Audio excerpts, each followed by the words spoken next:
welcome everyone to another episode of the Nearshore Cafe podcast. I'm Brian Samson, your host, and today you're in for a treat because we have a new series called Inside Nearshore. And we're going to make this a monthly series because I think the world of Nearshore has changed a lot and it's changing fast. Economic impact, labor, nuances, politics, all sorts of stuff really has an influence on this. So today we're going to have two people from our sponsor, Plugg Technologies. That's plugg.tech, Plugg.tech. Plugg provides software engineers and all sorts of labor from Latin America for growing U.S. companies. And I wanted to welcome Ruben Santana, Plugg's president, and Federico Giovannacci, the lead recruiter for Plugg based in Argentina. Welcome, guys. Great to have you. Hey, Brian, welcome. Thank you. Thank you, Brian, for having us. Absolutely. So I think I'd mentioned, at the intro, Fede is in Argentina. Ruben, you're in Atlanta, yeah? In Atlanta. That's right. Yeah. So we've got people on all sides of the equator today. What's the weather like for both of you guys? You first, Fede. It's kind of hot right now. We go by Celsius rather than Fahrenheit. It's 33 Celsius right now. Woo. Okay. What is that, like 80? Probably in the 80s, yeah? Nice and warm. Yeah. It's kind of warm. We're at a balmy 58 here in Atlanta. Yeah. I like it. Well, I think a good place to lead off is just to talk about your recent travels, Ruben. So Ruben, for those that don't know, Ruben, based in Atlanta, has been an expat in Mexico before. And Ruben, from my understanding, you went on a little bit of an odyssey travel adventure all throughout Mexico. Tell us more about that. Where did you go? Where did you stop? Yeah, you're right, Brian. We had a great travel through Mexico. As you know, my wife is from Mexico. I lived in Monterrey for a little over 2 years, and really fell in love with the city, the country. So many different things, so many different aspects of Mexican life that are very interesting. Of course, being a Latin myself, being down there wasn't a huge difference, but still very different in the sense of culturally, food, things like that are different. So we went to Monterrey, went back home to Monterrey. We went from there to a place called Merida, which is in the Yucatan Peninsula. Very interesting, very nice, beautiful place. And keep in mind, in these travels, I was able to also meet some of our consultants that we've placed in with our clients here in the U.S. So that was really a fun aspect of the whole trip. From Merida, we went to Mexico City. Wow. I can tell you that we didn't spend enough time there, but we loved it. We absolutely loved Mexico City, full of culture, places to visit, things to do, almost like a mini New York City, which is where I'm from. So really, really loved it there. The food obviously is amazing. We met with had lunch with our Salesforce team that we have, one of the Salesforce teams we have down in Mexico City.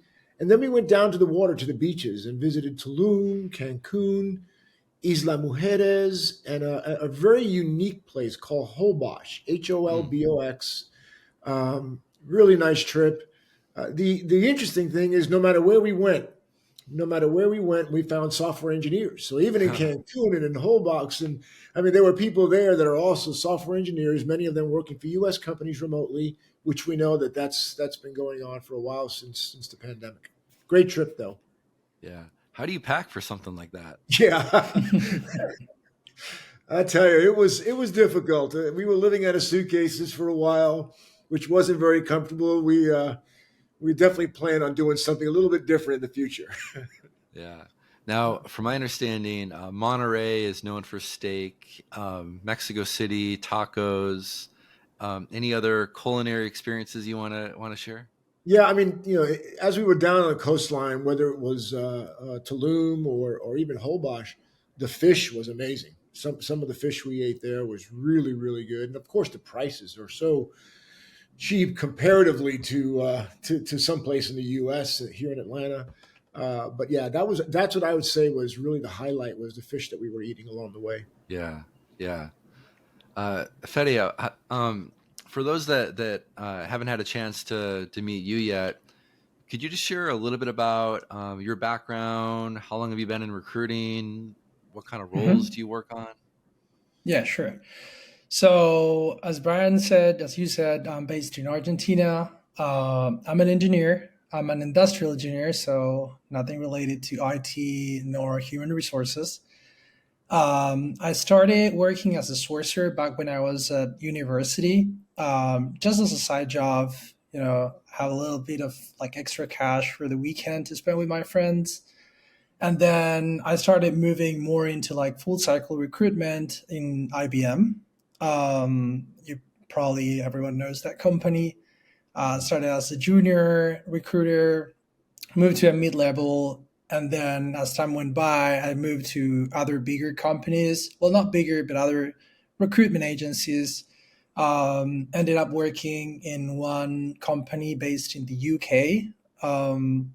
It was a semiconductor staff augmentation, so they were only doing semiconductor related requirements, which was very interesting because I learned a lot about semiconductors, and it's a great industry. There are certainly like brilliant people working for that industry, as you can imagine, like people working in like very very small microscopic chips. Um, and then I had the opportunity to start working with Ruben. I joined Plugg, and we've been working in IT for a while. Um, I think what's good about this is that I always had a passion for IT and for computer science. So I was always doing something like side projects with either Python, TypeScript, JavaScript. So it's like I can combine my like passion to code with my work and hire people that obviously have the same passion as I do, but they are professionals. Awesome, amazing. So, you guys have been in the space for a couple years now. Uh, let's just start broadly. This is the Inside Nearshore edition. We're looking at trends, shifts, things like that. What did the landscape look like maybe this time last year? So think early 2023. Companies, awareness of nearshore, um, the labor pockets, anything you can think about that reflects this time last year. Yeah, I think it's been interesting. Last year this time, certainly as we all know, the pandemic and the idea of remote workers has certainly opened up Latin America like nothing before. Not to mention the talented engineers that are there living in so many different countries. But we saw a lot of demand for software engineers, a lot of demand, a lot of interest in Mexico. Many of our clients specifically asked to have engineers in Mexico, although today we have engineers in 10 different countries in Latin America. But the demand was certainly there. And what was interesting, I thought, Brian, was we saw a number of consulting companies, even staffing companies that came to us Hmm. because of our expertise and being able to recruit and find, and the fact that we're networked with people all over Latin America, software engineers that are very talented, came to us for help. And that certainly has been a growth opportunity for us.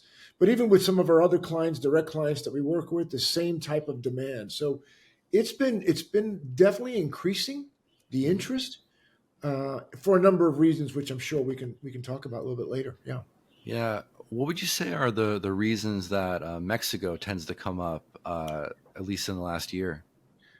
I would say, one of the biggest things that we saw in 23 and still today is time zone alignment. So that's been a big driver in terms of where companies would like to find or have their engineers living and working out of. Time zone alignment. I think it's a familiarity with Mexico, the U.S. and Mexico, that makes people very comfortable with the talent there. And then, of course, other reasons such as, cultural affinity, English, things like that, that have made a difference in why companies feel comfortable in asking for Mexico. Yeah, I maybe one or two of just the size, the sheer size of Mexico Yeah, probably makes a yeah, difference. right. Many other countries shared those attributes, but like you said, everywhere you went, you saw software engineers on Yeah, your everywhere. trip. Yeah, exactly. I think at the same time they have well known universities in Mexico, and people in the U.S. know that those are great universities. I mean, Técnico de Monterrey is rated as one of the best engineering universities in the world. So Yeah, I think that's another reason for it. yeah. Maybe even before I ask you about Argentina, Fede, and what you've seen in the shifts, just with Mexico in general, um, as there's been more demand now for engineers in Mexico, how has that impacted the recruiting market? Are there uh, are Hmm. costs going up? Is there still enough supply? What does that look like? Yes, I think it made recruitment a little bit harder, to be honest, because as some of you may know, the Mexican peso gained more and more power against the dollar last year. So people started like asking themselves, I don't want to work for a company that is paying me in dollars. I would rather just keep my job in Mexican pesos because the Mexican peso is doing better than the dollar, and I'm also Mm, getting a lot of benefits. So now it's not only that you are constrained to recruit out of Mexico, but you also have to deal with a lot of people that like are asking themselves those questions. yeah, yeah, and I'm especially interested in your perspective from a country like Argentina, which sometimes has the inverse effect of how can I get dollars? How can I hoard dollars? Restaurant prices are on chalk. You never know what's going to happen. Tell me how what's maybe similar and what's different Mexico versus Hmm. Argentina the last year. Well, I don't know if you'll know, but Argentina is not certainly not doing as good as Mexico economically.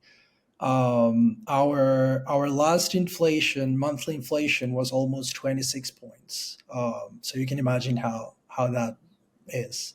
I think we almost or we ended as the country with the biggest inflation of the world in 2023.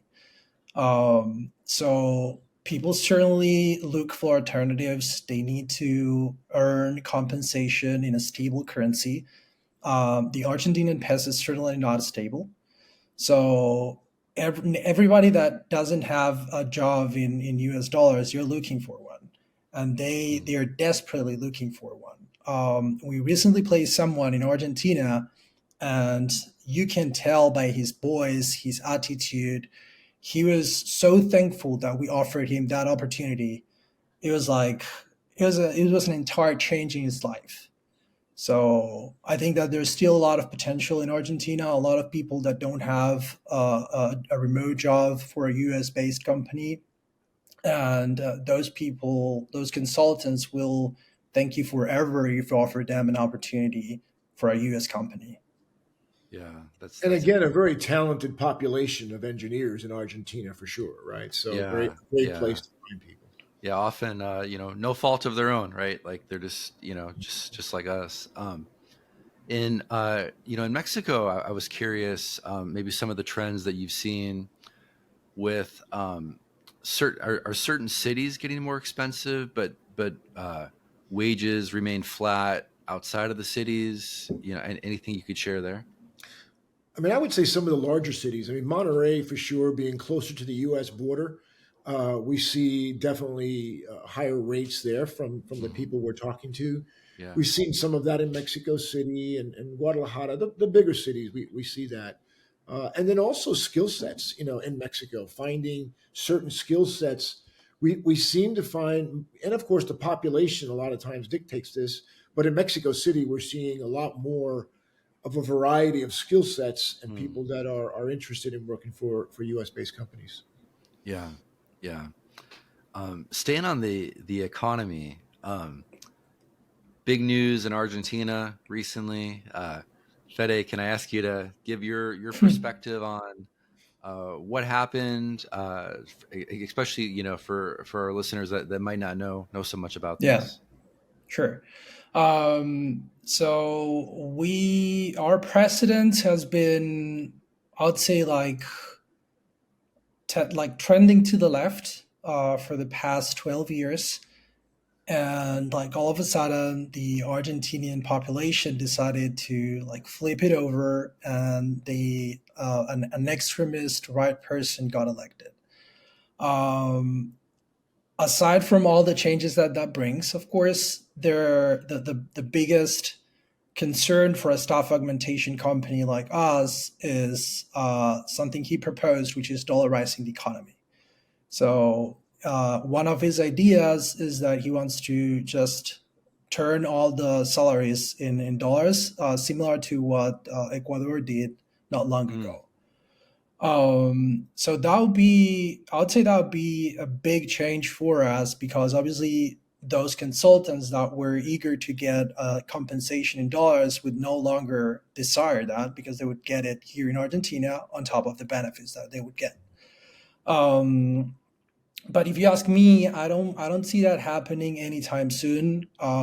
It's one of those things that presidents tend to say just to get elected and to get like population excited and say, hey, I'm going to earn like 10 times more than what I'm getting right now. But obviously that is like a difficult decision. There are a lot of implications, economical, financial implications, and I don't see that happening anytime soon. At least not in the next year and a half. yeah. Just for my curiosity, what's the relationship to cryptocurrency Mm. from those in Argentina? Um, I think I saw some statistics about it. We're really like related to cryptocurrency. Like there's a strong bond between cryptocurrency and Argentinians, especially because of the exchange rate. I don't know if all of you know, but Argentina has an official exchange rate, which is what it's Mm, used normally for imports. And then we have the real exchange rate, which is the one that is like the inflation dictates, and the trust in the peso dictates, and that is higher. So one way of acquiring, like legally acquiring or getting dollars with that exchange rate is through cryptocurrency. So I think that grew a lot as time went by, because it was an alternative for people to get like dollars just from their homes, right? You don't yeah, need to go anywhere. You just transfer money from your bank account to another P2P, and that's it. yeah, yeah. No, super interesting. Thanks. Um, I wanted to just get a feel for like what's trending today. It's early 2024. Um, from a role standpoint, and maybe I'll even lead in with the tech economy in the U.S. is a lot different than it was even 24 months ago, right? January 2022 was probably the peak of the bubble, I'd say. It was everything was overheated. Labor supply in the U.S. was drying up. Um, Wages were going through the roof. I'd never seen compensation packages this high. There was a mad dash for however we can find software developers, right? There's a lot less uh, money allocated today. Uh, Fundraising rounds, there's bigger gaps between rounds. There's more startups that I think are dissolving, studies by Carta than ever before. Um, and the biggest impact to all this is not only valuations, which of course have been corrected, but how companies are valued has flipped entirely. And what I mean by that is, especially SaaS companies, the dominant type of tech company, um, SaaS companies used to be valued at a multiple of revenue, top line revenue. Nobody cared how much money you lost, just top line revenue valuation, right? And often, a conservative 7 times revenue, sometimes up to 15, 20, even higher, in like really, really juicy times. I think that's over today. I think the party's over for top line revenue valuations. There's really a push towards profitability. And I'm just really curious. Here we are in 2024 with a push towards profitability, and how that has impacted the nearshoring market. Yeah, there's still, going back to some of your earlier comments there, Brian, there's still a big demand for IT talent. There's no doubt, right? I mean, Gartner says, I think 8% more this in 2024 growth in IT. So there's certainly a lot of demand for IT. I think there's a lot of different factors. What we're seeing over the past year and even into this year now has been companies that have been working offshore are wanting to move nearshore. We're seeing a lot of that happening, and everybody thinks about price reduction, cost reduction, and obviously we all know that that's certainly going to be a factor. That's going to be there's going to be an interest there. Yes, nearshore prices are lower than onshore U.S. pricing, but what I think is surprising so many is the fact that the time zone difference for sure. There's no doubt the English proficiency by so many that are living in Latin America, and then the cultural affinity. I think that gets overlooked by so many because we're talking about people that are talented individuals that are listening to the same shows we're listening to. They're watching the same movies we're watching. They're interested in the Super Bowl just as much as we are, and so all of that creates that cultural affinity, that ability to work together, that communication, the collaboration that needs to happen in these IT organizations, and we're seeing so much of that, and the interest there is peaking. There's no doubt. Yeah, it sounds like you can cut and cut and cut to profitability, but there is another side of that coin where if you cut too much, you penny pinch, you offshore, you pay the price later. Is that maybe what's driving nearshore? Is you're getting a discount, but you're not your discount is bigger than what you're trading? Is that maybe a way you guys look at it? Yeah. I think so, for sure, for sure. Just an example, in terms of what we've seen, and one of the larger projects that we've worked on over the last year and a half has been a large healthcare company that wanted to move their resources from Manila, from the Philippines, to specifically Mexico.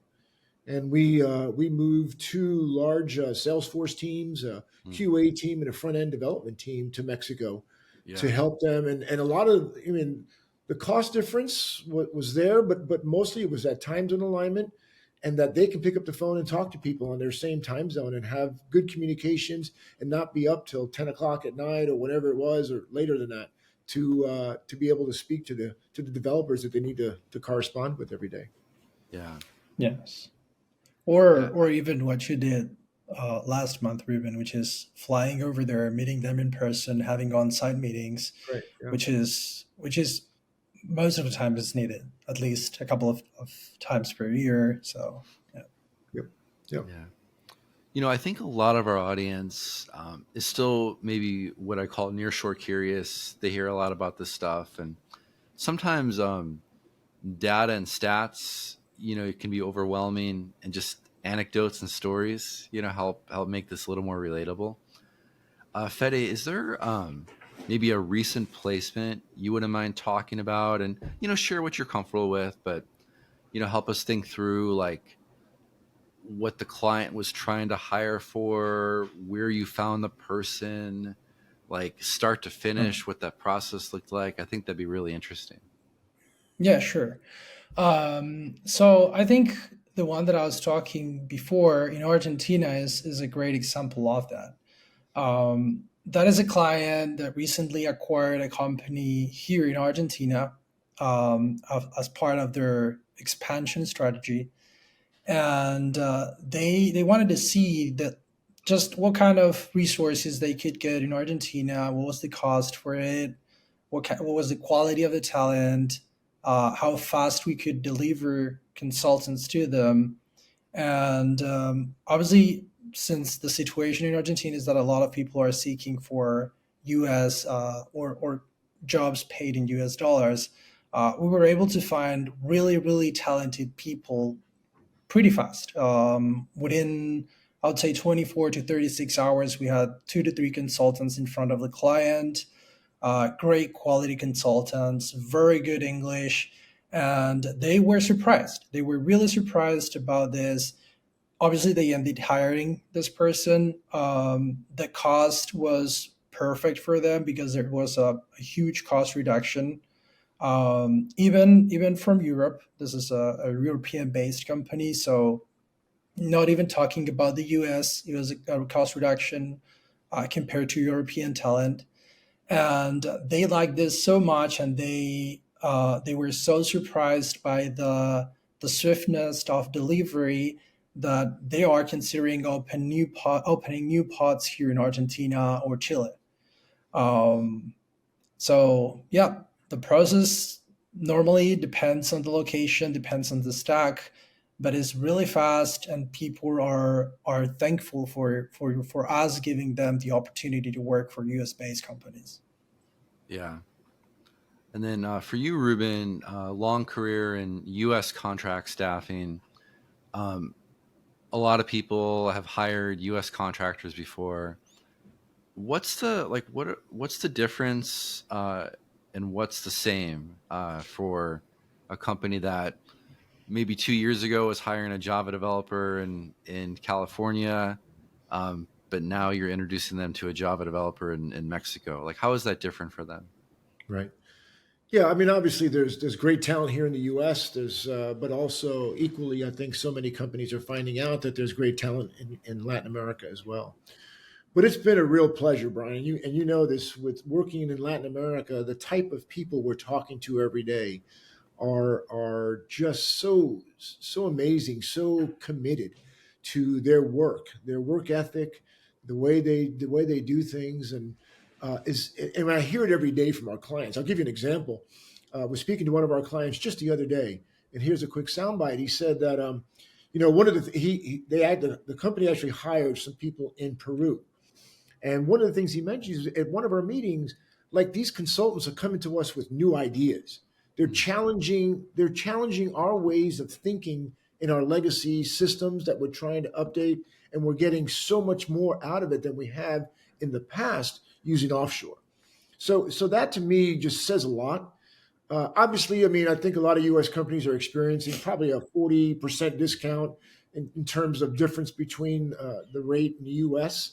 But I think more importantly, what they're seeing is the value that's Mm, coming from these software engineers that not only cost less, but they bring so much to their organization in so many different facets. So yeah, it's a big difference. that's a really great point. I think I've been in the tech space now for over a decade, and sometimes there can be a little arrogance in the U.S. of, our engineers are the creative ones, and then outside the U.S. it's, maintenance work, integration work, like the stuff that Right. I don't want to do because I want to design and create and architect, right? Um, and I think that it sounds like that's really changed. Like especially the devs in Latin America they're bringing ideas, they're thinking through the design, the trade-offs, the architecture. It's not just the grunt work, right? Right. And it's something to what Fede said earlier is that these guys are going to some amazing universities. They're talented, and many of them have worked for U.S. companies already. Some of Yeah, them have even lived here in the U.S. and gone back to their countries.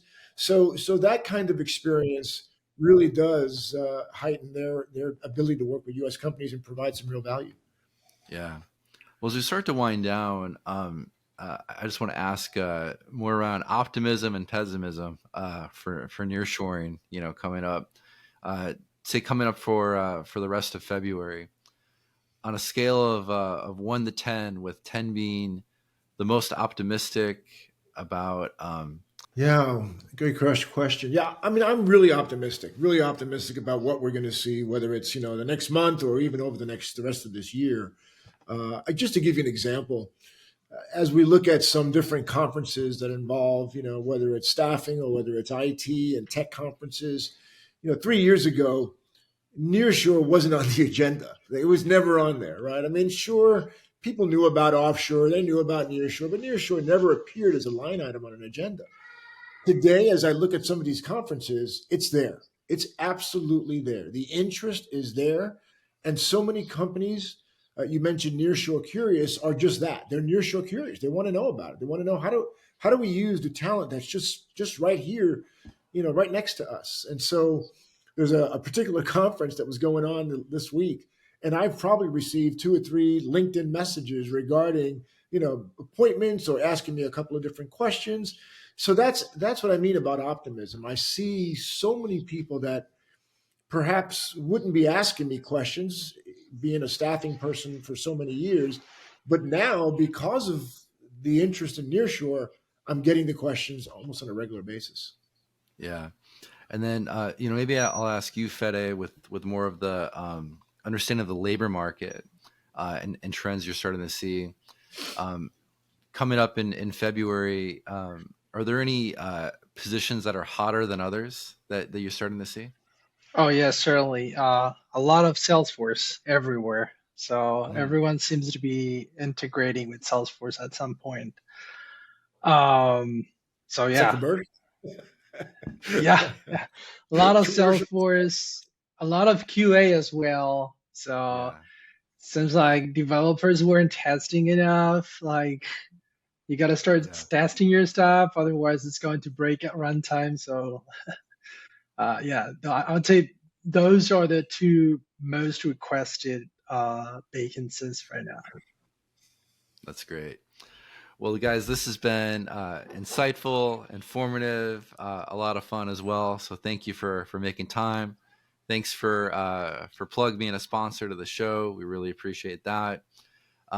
So again, Inside Nearshore, we'll do this on a monthly basis. Hopefully we'll have Fede and Ruben back multiple times this year, share what's going on, economic trends, positions, companies, all sorts of fun stuff. Fede, Ruben, thanks again. And if you're interested in Plugg, Fede, what's the website for Plugg? It's plugg.tech. Cool. plugg.tech. Excellent. Thanks again, guys, for joining us. Thank you, Brian. Appreciate it. Thank you. Thank you, Brian, for having us. All right. We'll see you the next time on the Nearshore Cafe podcast. I'm Brian Samson. Have a great week.